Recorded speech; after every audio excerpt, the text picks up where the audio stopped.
মনসা মন্দিরে চলে এসেছি। আজকে দেখলাম রোদটা একটু কম, তাই জন্যই বেরালাম সকাল সকাল। 2 ঘন্টা দাঁড়ানোর পরে মনসা মন্দিরের সামনে আসতে পেরেছি। এই যে মন্দিরটা,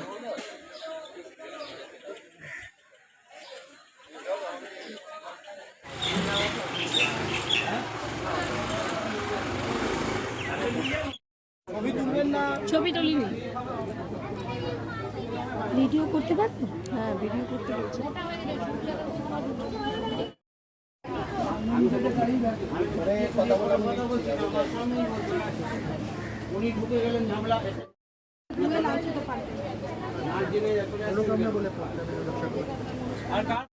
অনেক অনেক মায়ের খবর যদি লাগবে এখান থেকে নেবেন, সমস্যা।